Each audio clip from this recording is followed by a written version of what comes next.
In murder cases, the presence of a body is crucial evidence. Without it, investigators rely on indirect or circumstantial evidence instead.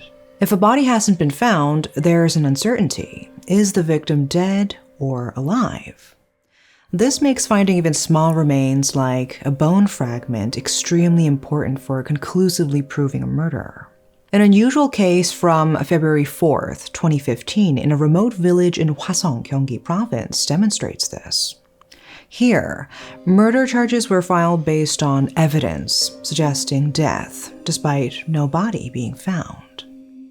This case was particularly shocking. The killer used a method not seen before, getting rid of the body completely with a meat cutter, a disturbing and unprecedented approach. Let's dive right in.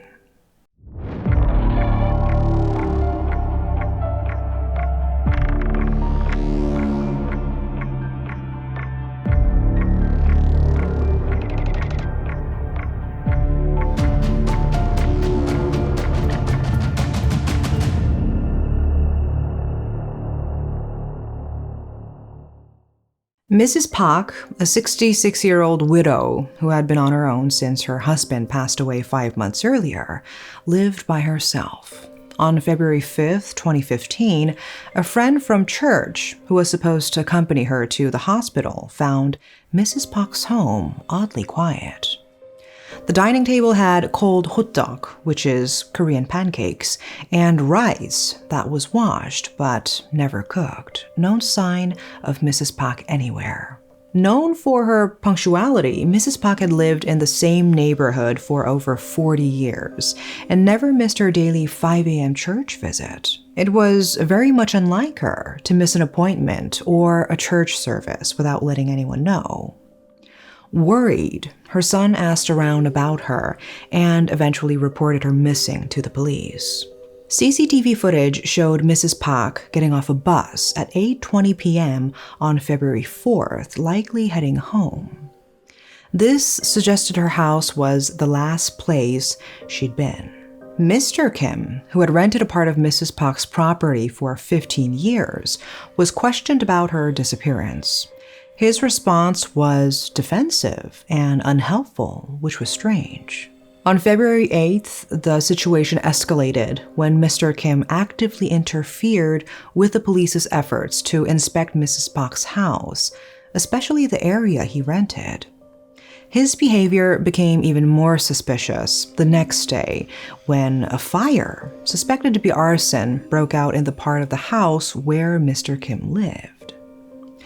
The police, who hadn't initially suspected Mr. Kim, were puzzled by his lack of reaction when his home of 15 years was destroyed in the fire, making them more suspicious of him. When asked, he calmly said, "I left the heater on to dry some clothes. That must have caused the fire," showing a surprisingly helpful attitude for the first time since the incident began. The next day, the Hwaseong Eastern Police Station in Gyeonggi moved Mrs. Park's case from the Women and Juveniles Investigation Team to the Violent Crime Unit. This was a big shift, turning it from a missing persons case into a murder investigation, with Mr. Kim as the prime suspect. Forensic analysis, including 6 examinations and reenactments, concluded that the fire was deliberately set with inflammable materials. CCTV showed Mr. Kim leaving his house around 2:45 p.m. on the 9th, and the fire broke out just 2 minutes later. On February 12, the police arrested Mr. Kim on arson charges, also trying to link him to Mrs. Park's presumed murder. He strongly denied everything, insisting he had neither killed Mrs. Park nor started the fire, showing incredible confidence during questioning. Without a body or a clear murder weapon, there wasn't an obvious reason for Mr. Kim to just confess. So the focus turned to tracking down Mrs. Park's and Mr. Kim's movements, leading to a major operation with 6 violent crime teams combing through all available local CCTV footage. There were no signs of Mrs. Park using a taxi or a rental car. Black box footage confirmed she got off her regular church bus and headed straight home, the last place she was seen. Additionally, CCTV at the alley entrance leading to Mrs. Park's home showed Mr. Kim driving his white truck there, arriving an hour before she did. The next day, at around 9 a.m., Mr. Kim's truck was seen on CCTV again. This time, he was heading to a factory about 30 minutes away, with something that looked like a box in the back seat. When he left the factory, the box was no longer there. The youngest detective on the case noticed this box, a detail that was easy to miss in the grainy CCTV footage. They got hold of more CCTV footage from the factory Mr. Kim visited. At about 9:40 a.m., Mr. Kim was seen taking a machine out of the box in the trunk and going inside the factory, coming out later with nothing in his hands. This machine, a meat cutter about 60 centimeters tall and weighing 40 kilograms, typically used in butcheries, didn't seem related to Mr. Kim's job as a day laborer. The detectives began to suspect it might be connected to the crime, preparing themselves to unravel a deeply disturbing case. Despite Mr. Kim's denials, evidence linked to Mrs. Park was found in several places. Luminol, a substance used to detect blood, was sprayed in the truck's back seat where the box had been. 2 spots lit up blue, which forensic analysis confirmed as Mrs. Park's DNA.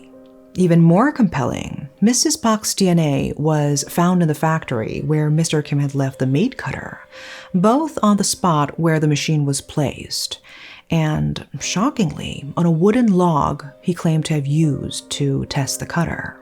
Before the police could catch up with him, Mr. Kim went back to the factory at night and took the meat cutter, leaving its whereabouts unknown. Remaining firm in his denial, Mr. Kim's next steps were quite predictable. On the night, on February 10, he retrieved the meat cutter and drove to Seoul around 1:30 a.m. 6 hours later, he was back in Hwaseong, but without the meat cutter. Considering his route through Cheonggae IC, the police speculated he may have disposed of the meat cutter somewhere in Uiwang or Suwon, cities located between Hwaseong and Seoul. The detectives followed Mr. Kim's trail, walking along the national highway and reviewing CCTV footage. In one such footage from a farm in Uiwang, they spotted a truck, believed to be Mr. Kim's, parked in the dark. During their search, they came across a 165 centimeters long bandsaw, seemingly part of the meat cutter. Astonishingly, even 2 weeks after the incident, Mrs. Park's blood and DNA were clearly found on it. However, the absence of Mrs. Park's body meant this evidence alone couldn't definitively prove Mr. Kim's guilt in her murder. A body was essential to clearly demonstrate that the bandsaw was used in her death. Nevertheless, the trail of evidence was compelling. After leaving the factory with the meat cutter, Mr. Kim drove to an embankment road near Hwangguji Stream around 12:50 p.m., then appeared on CCTV about 5 kilometers away at around 3:40 p.m. He spent nearly 3 hours to travel a distance that should have taken just 6 minutes. Investigator Kim Kyung-yeon surmised that the box in the back seat, which vanished after Mr. Kim left the embankment, likely held Mrs. Park's remains. Despite an extensive search involving thousands of people in the area where Mr. Kim presumably disposed of the body, it was never found. Reviewing more CCTV footage, the police couldn't find any scenes of Mr. Kim disposing of the main part of the meat cutter. This led detectives to consider that after getting rid of the bandsaw, the cutter was just a piece of scrap. Focusing on this angle, they searched scrap yards in Suwon City where they thought Mr. Kim might have dumped it. At one scrap yard, just as the owner was about to dismantle a familiar white machine, the detectives intervened. The owner explained it was left at the door, so after waiting about 10 days, I was going to dispose of it. One detective remarked later that it was miraculous how the machine remained at the scrapyard for 13 days and was found by police just as it was being dismantled. The forensic analysis of the found meat cutter was shockingly revealing. It didn't just have blood stains, which you'd expect in a dismemberment case, but also muscle, bone, fat, skin, hair, and nervous tissue, all matching Mrs. Pak's DNA. In total, about 90 pieces of biological evidence were found. With no other way to explain how Mrs. Pak was dismembered using a meat cutter, the police charged Mr. Kim with murder and hiding a body on June 8th after a detailed 3-month investigation. This was while he was already facing arson charges. Throughout the questioning, Mr. Kim stayed silent, never explaining why he might have killed Mrs. Pak. The police pieced together a possible motive from the clues. Mr. Kim, found to have gerontophilia-related materials, had shown interest in Mrs. Pak, becoming more expressive after her husband died. Initially, Mrs. Pak was amicable towards him, but her attitude changed to caution and distance. Their frequent phone calls, as many as 29 in a single month, stopped abruptly after January 17, 2015. When Mrs. Pak received a sizable land compensation in late January, Mr. Kim asked her for a loan. After she refused and told him to leave the property, investigators believe he decided to murder her. They found that just before the crime, Mr. Kim had downloaded anatomy diagrams and watched documentaries about dissection. He also searched for terms like meat mincing and feeding crows. Significantly, he bought the meat cutter used in the crime online just 4 days before the murder, suggesting it was premeditated. Mr. Kim maintained throughout the trial that the cutter was for woodworking and claimed all the evidence was merely circumstantial. Kwon Hee-ryong, a profiler, labeled Mr. Kim as one of the most challenging suspects he'd encountered, noting that Mr. Kim remained silent for over 20 minutes during interrogation, much longer than most psychopaths who usually start talking within 15 minutes. Detective Kim Kyung-yeon noted that throughout the investigation, Mr. Kim was unfazed, eerily saying, "When the time comes, I'll tell you first." This hinted that there might be more to his story than he was letting on. Amid his consistent denials and lack of remorse, given the shocking nature of Mr. Kim's crime, the Suwon District Court's 15th Criminal Division, led by presiding Judge Yang Chul-han, sentenced him to life in prison in February 2016. The sentence emphasized the need for his permanent removal from society. The court took the indirect evidence seriously, despite the absence of Mrs. Pak's body.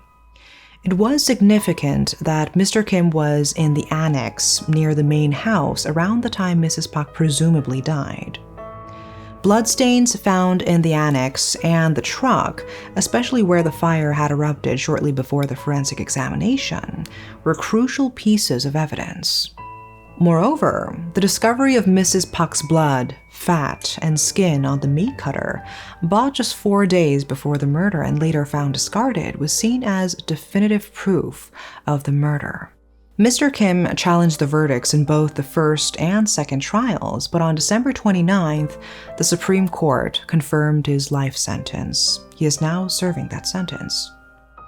This case could have remained unsolved, but was diligently pursued by detectives as if they were looking for their own missing family member. They uncovered a horrific crime where the body was not just dismembered, but ground up. In the pursuit of justice, this case reminds us that the truth often finds a way to surface, even in the most challenging circumstances. The law and investigative persistence have ways to bring even the most hidden truths to light. At this moment, our thoughts and deepest condolences go out to Mrs. Pak and her loved ones. She met an undeserved and tragic fate, and it is our sincere hope that she rests in peace and that her family finds some solace in the closure brought by the pursuit of justice. That is all for today. Thanks for watching.